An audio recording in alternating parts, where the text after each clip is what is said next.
Whether you support Aston Villa, Newcastle, Arsenal, Crystal Palace, Liverpool, in today's video we're going to be looking at every single Premier League club except from those that have been relegated and what smart signing they could make to go to the very next level. But before I begin, if you are new here, please hit the subscribe and the like as well, it'd be greatly appreciated. So let's get into it and we'll start with the Premier League champions, first place Liverpool. Obviously we all know they're going to get Florian Wirtz and it would be very boring to just be like, yeah, Florian Wirtz is the smart signing they should get.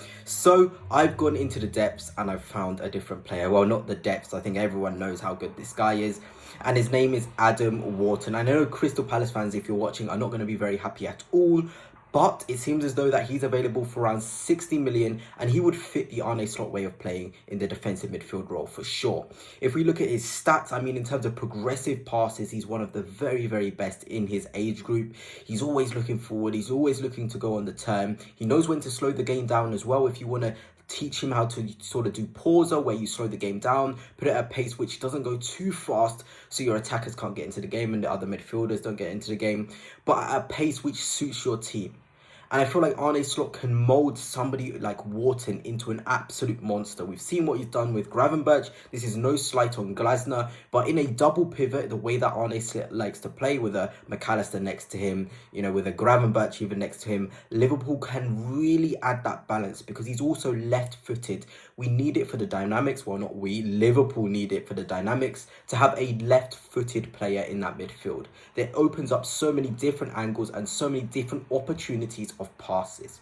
This is how Liverpool would be able to look with Wharton in the side. They'd have in that sixth position, the deeper lying one, the defensive one. Wharton can cover ground fairly well, so he'd be able to deal with the Frimpong bringing forward, Kirkes bringing forward. You'd be able to deal with the space if you tell him to do so. So you've got Gravenberch and Wharton in the DM spots. Then you've got Wirtz and Szoboszlai in the right 8 spots as options. I mean, this is just ridiculous. Then McAllister, Jones, even Elliott, who I've left out, who I think is going to leave. That is an abundance of quality. And I mean quality options that Liverpool have in that midfield zone. It really is impressive, the sort of things that they can do and the different ways that they can play in the midfield. But anyway, let's get shifted to Arsenal, who are obviously in second place. And everyone will be talking about striker this, striker that, striker this. No, the smart signing that Arsenal can make is 1000% Rodrigo. 1000%.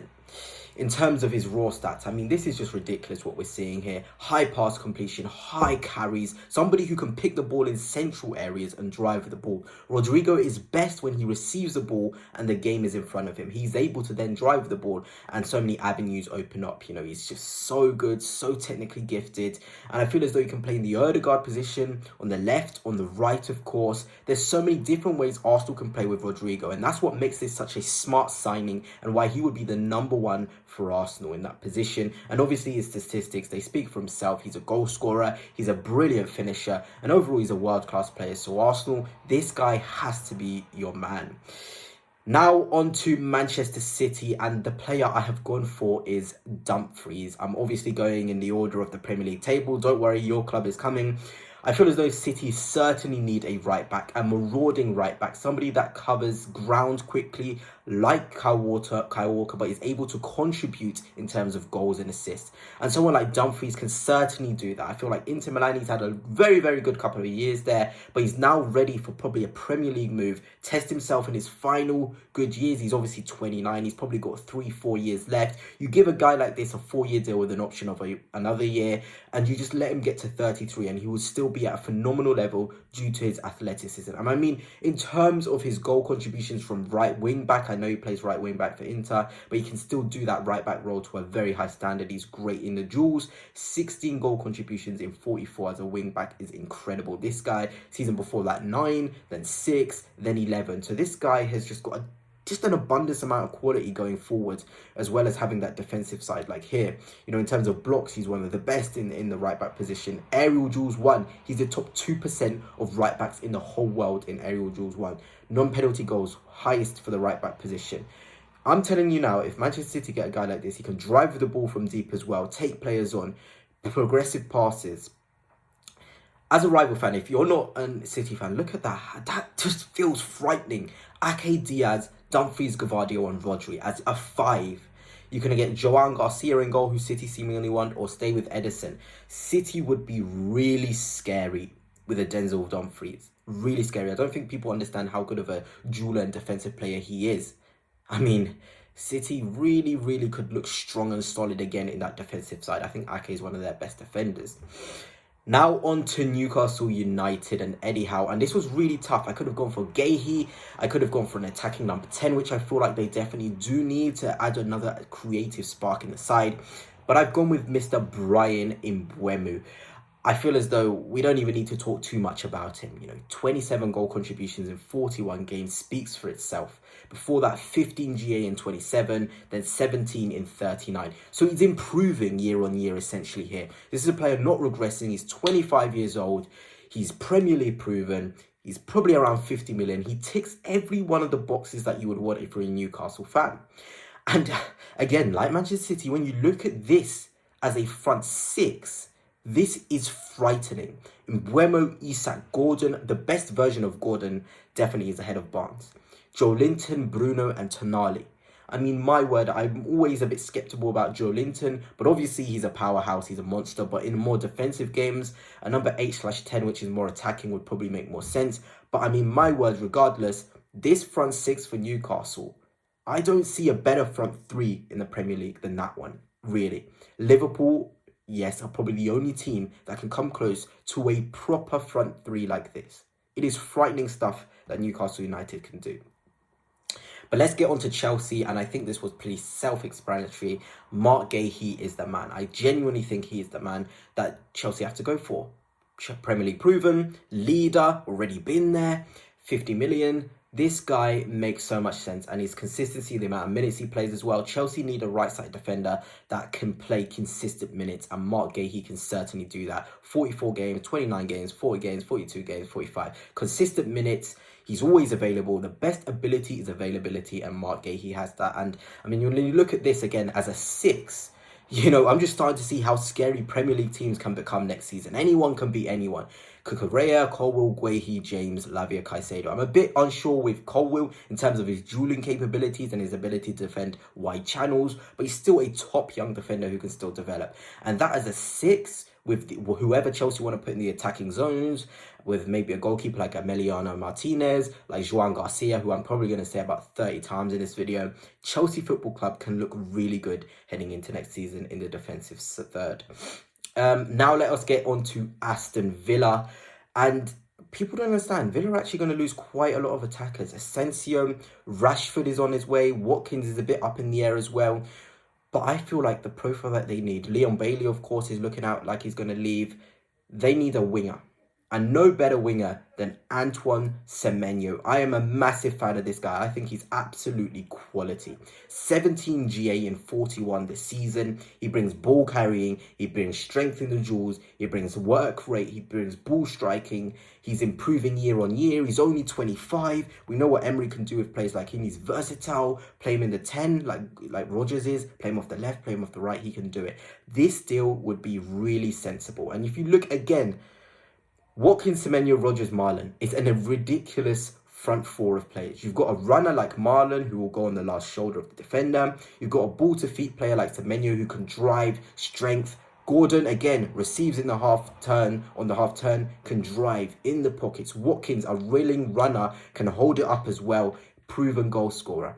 That is a disgusting front four. It really, really is.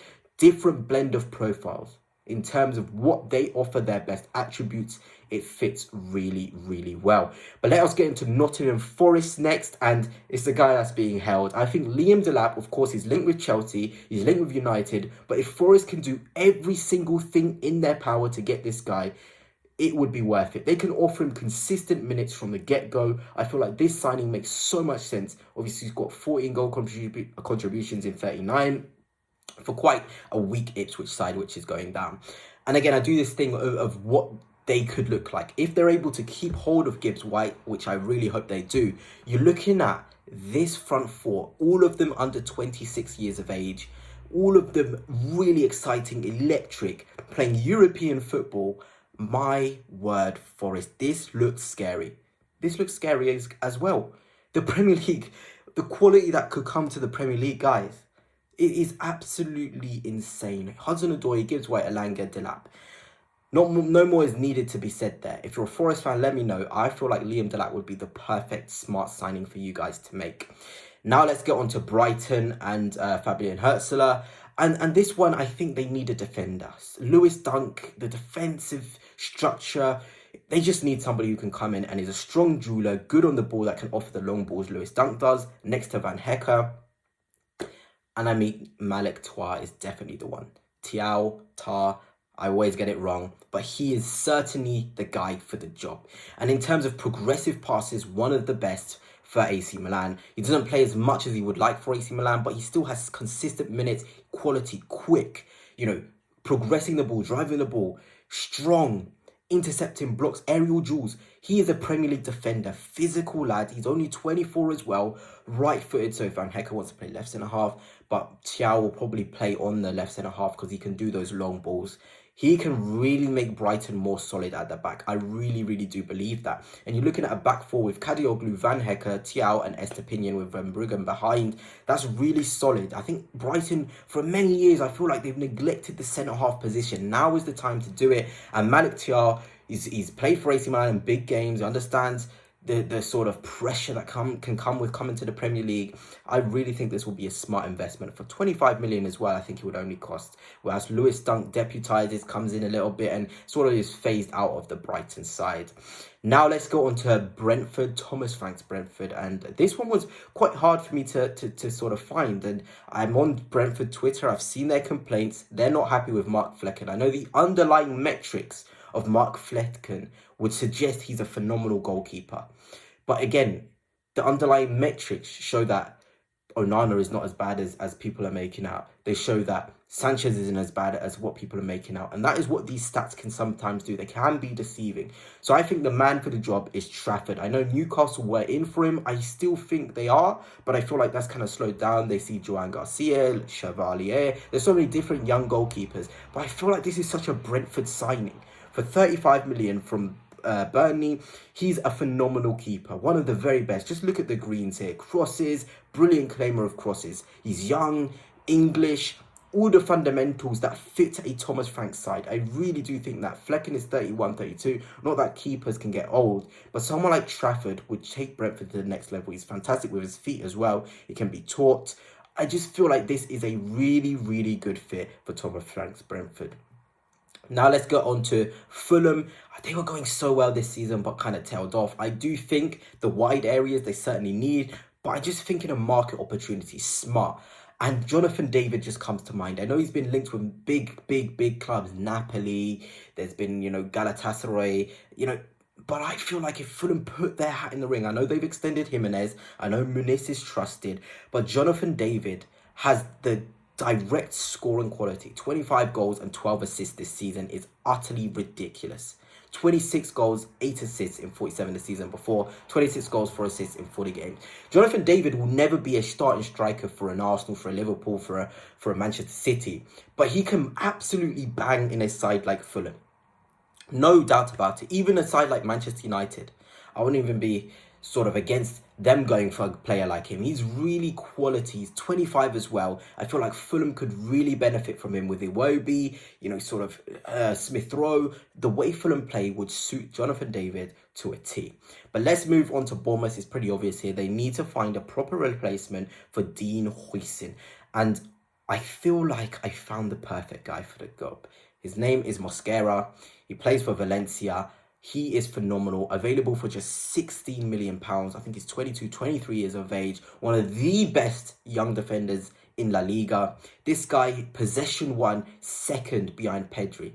It is utterly ridiculous. He's one of the best jewelers, really good on the ball, physical. He'll follow his man into the midfield and be aggressive. He is a Premier League defender. And in terms of recoveries, he tops La Liga from every single defender in terms of recoveries. And when you think about Barcelona playing a high line, you'd expect their defenders to be top of this. Valverde being there is not a surprise, but it just goes to show he's quick, aggressive, strong. He can really do Dean Huijsen, but more physical, but probably less good on the ball than a Dean Huijsen. That's how I can probably sort of describe him. And I feel like in 3-4 years, he'll be going again for another 50 million if Bournemouth can cash in and get him.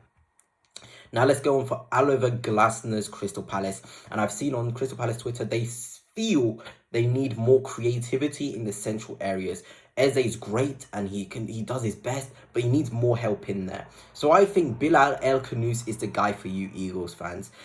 I feel as though he's so close in profile to Kevin De Bruyne. I know this sounds absolutely ridiculous, but the data already shows the way that their best attributes are sectioned out is the same. Obviously, Kevin De Bruyne is much better, but Bilal El Khanous can force a ball, no angle bias, ball carrying ability. He's only 20, by the way, 20.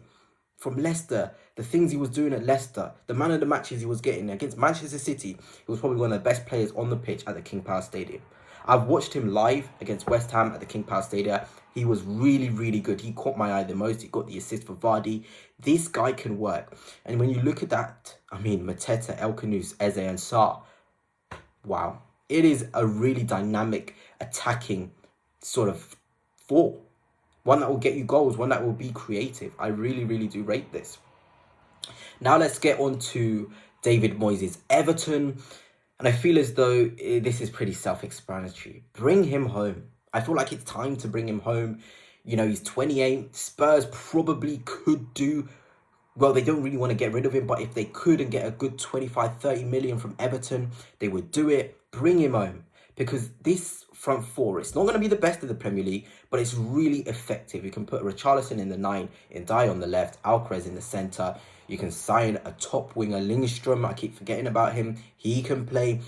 Everton can have so many different ways of playing. I feel like Richarlison just has to come home. It just makes sense. He's done it for Everton. New stadium, new era. But the old leading the new era. It's just romantic. Footballing aside, it is a romantic, smart signing at a time which would make sense after he's won glory with Tottenham Hotspur. Now let's get on to Wolverhampton Wanderers, and it's pretty obvious they're losing Cunha. And looking back at it, I think I probably would have gone for either three of these players. I've gone with Fabio Vieira, and I know Wolves fans will be like, why? I'm an Arsenal fan, why am I doing that? But also Harvey Elliott and, of course, James McAtee. Two Englishmen can also very well come in and be the replacement.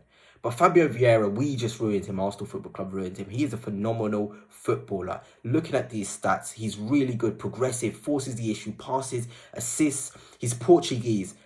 Vitor Pereira is already managed in the Portuguese division, knows how to nurture players like this. You get him in the ball in the right areas, he will assist your strikers, find different areas. He'll be really effective. And look, see, even for us, in the limited minutes he was getting, he still managed to rack up 8 GA in his first season, 5 GA in 17. So every 3 games, essentially, for a guy that's only had 500 minutes. It's really good productivity. For Porto as well, he's been injured. He's been coming off the benching game. 10 GA in 37 is very impressive. And just look at the one before he joined us. 22 GA in 34. You do not lose that as a player. Who can discover it? Who can discover it? At 22, 23 years old, which he is, Vitor Pereira, I would trust him to unlock Fabio Vieira. But let us get on to West Ham, and I've gone with Angel Gomez, and apparently he's already rejected them, but West Ham just need to up the technical level. The floor needs to be up technically, and I feel like Angel Gomez makes sense.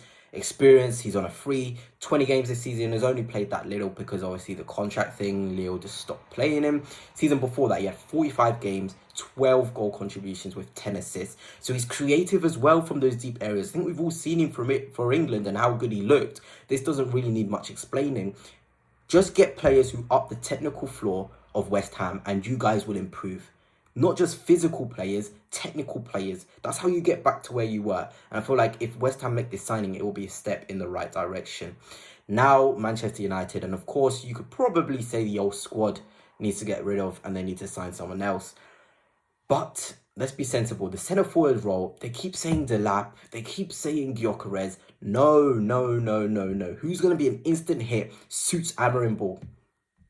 Serhou Guirassy. If they can bid 25 million, get him off of Dortmund's hands, I'm telling you right now, at 29 years old, offer him a 3-4 year contract till he's 33. Experience, knowing how to play. He can hold the ball up. Physical. If Amarim keeps doing this thing where he's playing it long to his centre forwards who can't bleed the centre halves, this guy will do it. Mateta was another one I was thinking of. Stop getting these young project strikers. Xerxes Hoyland, it hasn't worked. Get a gunman. Get a gunman. I mean, he's scored everywhere he's gone. 40 GA and 45 is ridiculous for Dortmund. Season before that, 33 and 30. Again, even in his worst season, he's got 13 goal contributions in 46.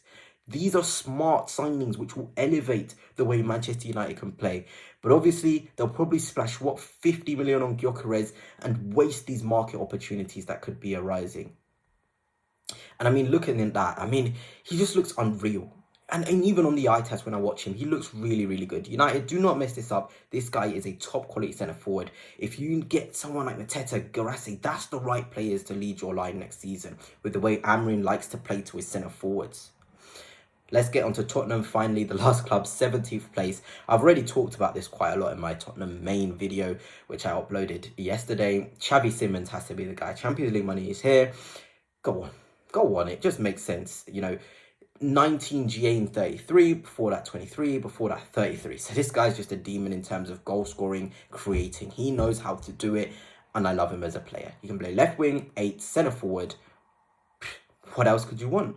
And if you're looking at this, Tottenham have a problem when the team sits deep. Imagine you've got Johnson, Maddison, Simmons, Kulusevski, Solanke, a defensive midfielder that can hold their own and defend space. Tottenham can be dangerous against those teams which sit back. If you want to play a more defensive game, bring in Sarr for Maddison. Bring in Bentancur for Simmons or Maddison one game as well. Play Simmons on the left. Play Kulusevski in the centre. There's so many various ways Spurs can play with getting a player of this ability. And that's what this video is about. Smart signings which can elevate your club in the various different ways your team can play. But anyway, that's it for now. Let me know your thoughts on the players. But until next time, peace.